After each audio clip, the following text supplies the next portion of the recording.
Robert Ace Barbers. Alright mga Lods, panoorin natin itong privilege speech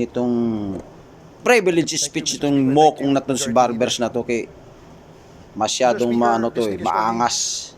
Pakinggan natin mga Lods. Okay. Matindi ang pag-akusa nito about sa mga vlogger eh. So, kayo nang bahalang umusga sa mokong na to. Masyado nang maraming sinasabi itong tokmol na to eh. It started in the early 2000s when China sought permission from the Philippine government for joint exploration for mineral resources in our territorial seas. Nagulat na lamang tayo isang umaga paggising natin noong 2012 dahil inukupa na ng China ang Scarborough Shoal na nasa loob ng ating territorial seas. Ang sabi nila, kanila daw, yun at ang basihan ay ang historic rights. Historic rights daw na ang ibig sabihin. Nagugat kasi ang privilege speech nito sa dumadaan at naglalayag sila na nagsasabing sa ating karagatan kung kaya kanila daw quadcom na to. Scarborough Shoal. So kaya Maraming lahi. kung ano lang ang pinagsasabi nito, daming pasakal niya kung ano ang pinagsasabi. Mula pa noong unang panahon. Kaya kayo nang bahalang umusga dito. Mr. Speaker. Hindi po maaaring maging basihan ng China o ng China ang tinatawag na historic rights.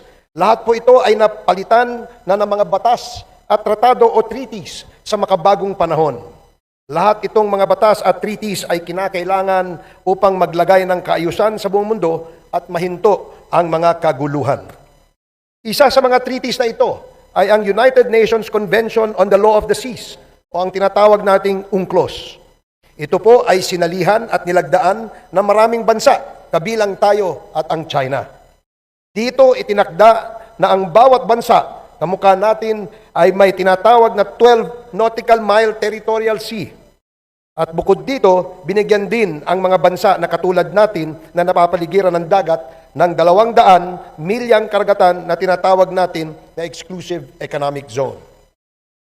Ang ibig sabihin po nito, Mr. Speaker, ay sa atin lamang eksklusibo ang lahat ng lamang dagat at likas yaman kasama na ang mga langis at iba pang makukuha sa loob at ilalim ng teritoryong ito. Inuulit ko, ang Pilipinas at China ay parehong sumang-ayon at lumagda sa kasunduang ito. Bukod sa UNCLOS, Mr. Speaker, ang Pilipinas ay nagwagi sa International Arbitral Tribunal sa The Hague, Netherlands, kung saan pinagtibay ang sinasabi ng UNCLOS. Hindi lamang yan. Sinabi pa ng Arbitral Tribunal na kathang-isip lamang ang 9-dash line ng China. Kaya ngayon, dalawang katibayan na ang ating pinanghahawakan sa mata ng buong mundo at sa mata ng batas. Dahil dito, Mr. Speaker, nararapat na ipaglaban natin ang ating mga karapatan na pinagtibay ng mga kasulatang ito. Ngayon, ang tanong, sa tuloy-tuloy na panggugulo, panghihimasok, pangbubuli at pananakit sa atin ng China sa loob ng mga teritoryong nabanggit, ano ang dapat nating gawin? Ang pinaka-minimum na magagawa natin ay ipahayag ng malaya at walang takot ang ating mga karapatan ayon sa mga batas.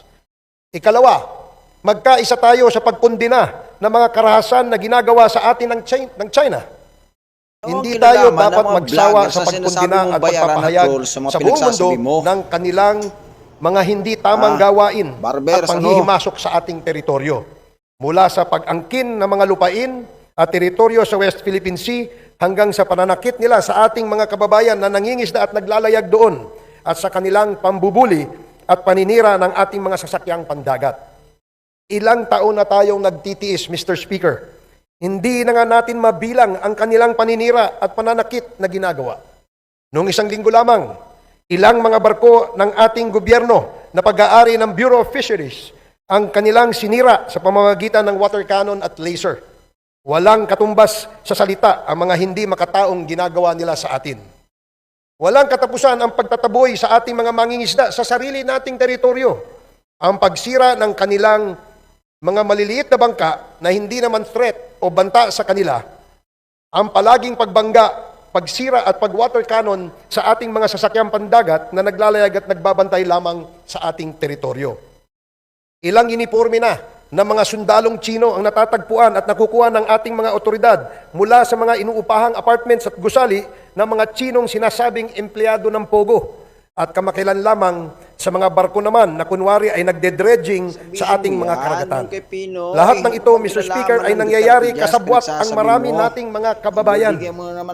Ang pinakamasakit sa lahat, Mr. Speaker, mismong mga kababayan natin ang nagtatanggol pa sa kanila. Meron sa ating paligid ang mga tinatawag na mga bagong makapili. Sa pansariling kadahilanan, mariin nilang sinasabi na walang masama sa ginagawa ng China sa pag-angkin ng mga teritoryo natin at dapat daw ay makipagdialogo tayo upang malutas ng mahinahon ang usaping ito. Kinukundi na Hindi ba namin nila ang nakita ginagawa ng ang China ilang sa Pilipinas? beses Oo, yan. na pakikipag-usap Maliwanag yan. natin sa mga leader ng Pero ikaw, China? anong ginagawa mo dyan? Ano ba ang naging Puro ka tugon lang nila? papogi. Iisa Matapos lamang. yung pakinabangan ng Amin mga ang buong Duterte, ganyan karagatan, namang sinasabi mo. pati ang buong Pilipinas, Intindi mo yung amin lugar yan, mo, sagana ka base sa sa droga, historic animal ka. rights, ang tugon ng China. At ang gusto ng China ay ibasura natin ang arbitral award bago nila tayo kausapin at harapin.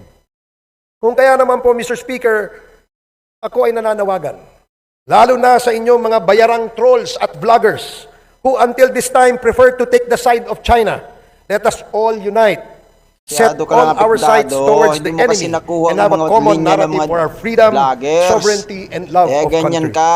Hindi po tayo Apektado kinakailangan masyado makipagdigmaan sa China upang mapanindigan natin ang Kaya ating kasi mga gumagawa karapatan. ng maayos. We Kaya only yan, need puro to speak kabatikos ang with inaabot one niyo sa strong mga voice. vloggers. Take a Mabahong common baho stand, ka na. a strong Kala mo, conviction, mananalo ka pa sa believe lugar in mo. ourselves, Gunggong. not for our individual selfish interests, but for the country, for our people, and for peace and prosperity of the future May generation. reklamo ka sa mga vloggers, Huwag na kayong barbers. biglaang Kasuhan magpanggap mo, na yung puro experts in kadakdak international ng law dakdak dyan. o kaya Alam mo, biglang mapapala mo naging dyan, magagaling papogi na ka mga ng political papogi. analyst o Wala kaya ka naman biglang napapala. nabuhay Kasuhan ang mo matagal yung nang mga yan. nananahimik na karir sa media at China biglang ka pa, naging nalalaman. expert analyst. Hanggang dyan ka na lang. Lahat ay naging desusi, Mr. Speaker. Makonsensya naman sila. Ang kapalit Matapos ang ng lahat, pera-pera sila pa nyo naging ay disusi. ang buong Kayo lang bayan ang puro natin. mga disusi Kayong mga dyan, trolls at pinagagawa vloggers niyo sa na binabayaran ng mga sindikato ng China. Kung ano sabihin ni Alam nyo bang Tambaluslos sa galing inyo, sa yun ang illegal na gagawin droga niyo, mga at ungas pogo kayo. ang mga binabayad sa inyo Puro kay para pera, lamang pera, ipakalat pera. ninyo ang mga fake Ginagago news. niyo ng taong bayan, tapos babalik Droga ka at rin niyo pogo pa, na mga sumisira sa animal. ating mga kabataan, kababayan at sa buong bayan.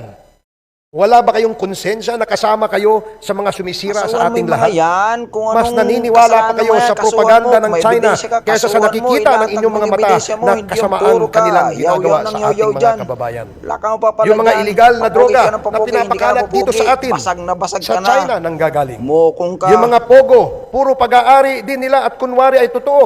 Yung pala ay sentro ng krimen at hugasan ng pera mula sa illegal na aktibidades, lalong-lalo na ang illegal na droga. Sa ginagawang ninyong pagtataksil sa bayan, I am certain, Mr. Speaker, that our heroes are turning in their graves.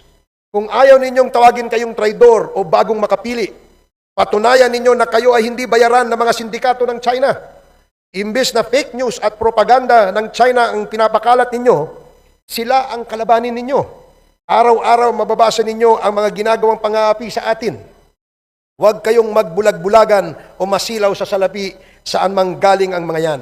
Mahalin natin ang Sa ating inyo, bayan. matapos dahil yung mapahinang, iisa lamang mapahinang Mr. Speaker, estado, I do not ganyan-ganyan lang believe yung mga that sasabihin China nyo. will wage Maninisi war naman against ninisi us kayo. Kayo rin because naman we may sided with our kasalanan Western dyan. allies. Tapos, This is the pupus nyo propaganda ang of kasalanan the sa bagong iba. makapili. Mga animal. As a matter of fact, we Tukmul ka. achieved quite the opposite. We are now Gobyernong actually palpak. benefiting from the Gobyernong alliance as we have received modern nambudol. defense equipment, Ang training, and sisihin yung mga protection. binudol. Just recently, Wah, ibang klase rin we itong mga ito. almost surrendered our sovereignty Mga to animal China talaga, mga and animal, almost mga pleaded animal with them kayo. to annex us as a province. It is good that this did not happen, Mr. Speaker. Perhaps due to lack of material time. Otherwise, we could be engaged in a bloody civil war by now. Swerte tayo na meron tayong Diyos at hindi niya tayo pinapabayaan. Subalit kasabihan nga, nasa Diyos ang awa at nasa tao ang gawa. Huwag po tayong Nasa tutulog-tulog, Diyos Mr. ang Speaker. awa. Nasa Let us be camera, vigilant. mga buhaya. Kung hindi, ay baka magising Mga na lamang buhaya sa tayo kaban ng isang bayan. umaga na hindi Mga lang ang mandurugas. Scarborough ang kanilang kinuha, Uubos yung kundi ang pundo ng ating bayan. buong bansa. Mga, With that, Mr. Speaker, mga mandurugas kayo. thank you very much for Animal. the opportunity. Isa lamang po ang aking panawagan, Bangon, Pilipinas. Thank Paano you, ba Mr. bang Speaker. inubos yun ng pirang bayan? Ungas.